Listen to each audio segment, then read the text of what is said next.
السلام علیکم ورحمۃ اللہ وبرکاتہ۔ الصلاۃ والسلام علیکہ یا رسول اللہ صلی اللہ علیہ وسلم۔ یہ گمان تھا کہ ابھی صبح نہیں ہوئی، اس لیے کھا لیا یا پیا یا ہم بستری کر لیا، اور بعد میں معلوم ہوا کہ صبح ہو چکی تھی تو قضا لازم ہے، یعنی اس روزے کے بدلے بعد رمضان ایک روزہ رکھنا پڑے گا۔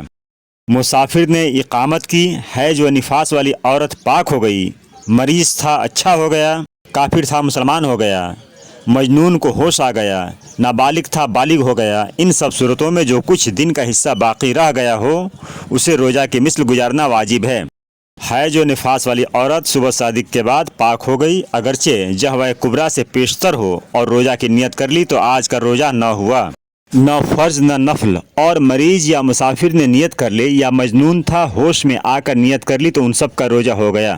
صبح سے پہلے یا بھول کر ہم بستری میں مشغول تھا، صبح ہوتے ہی یاد آنے پر فوراً جدا ہو گیا تو کچھ نہیں، اور اسی حالت پر رہا تو قضا واجب، کفارہ نہیں۔ میت کے روزے قضا ہو گئے تھے تو اس کا ولی اس کی طرف سے فدیہ ادا کرے، یعنی جبکہ وصیت کی اور مال چھوڑا ہو، ورنہ ولی پر ضروری نہیں، کر دے تو بہتر ہے۔ اب کفارہ کے چند اہم مسائل سماعت فرمائیں۔ جس جگہ روزہ توڑنے کا کفارہ لازم آتا ہے اس میں شرط یہ ہے کہ رات ہی کو روزہ رمضان کی نیت کی ہو، اگر دن میں نیت کی اور توڑ دیا تو لازم نہیں۔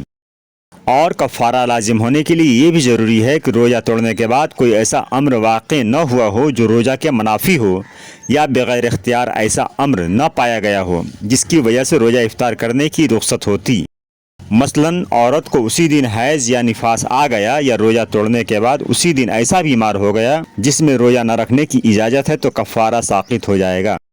ایسے ہی سحری کا نوالا منہ میں تھا کہ صبح طلوع ہو گئی، یا بھول کر کھا رہا تھا، نوالا منہ میں تھا کہ یاد آ گیا اور نگل لیا، دونوں صورت میں کفارہ واجب۔ اگر منہ سے نکال کر پھر کھایا ہو تو صرف قضا واجب ہوگی، کفارہ نہیں۔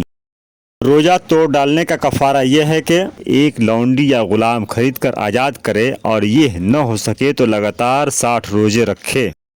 اور اگر اس کی بھی طاقت نہ ہو تو 60 مساکین کو بھر بھر پیٹ دونوں وقت کھانا کھلائے، اور روزے کی صورت میں اگر درمیان میں ایک دن کا بھی چھوٹ گیا تو اب سے 60 روزے رکھے، پہلے کے روزے محسوب یعنی شمار نہ ہوں گے، اگرچہ 59 رکھ چکا تھا۔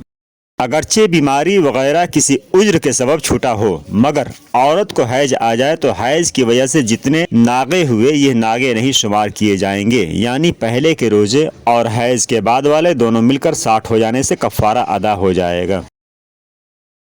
ویڈیو کو لائک اور شیئر کر کے ہمارے چینل ریا اسلامک آفیشیل کو سبسکرائب کریں کہ آپ کا ہر لائک و شیئر اور کامنٹ ہمیں موٹیویٹ کرتا ہے۔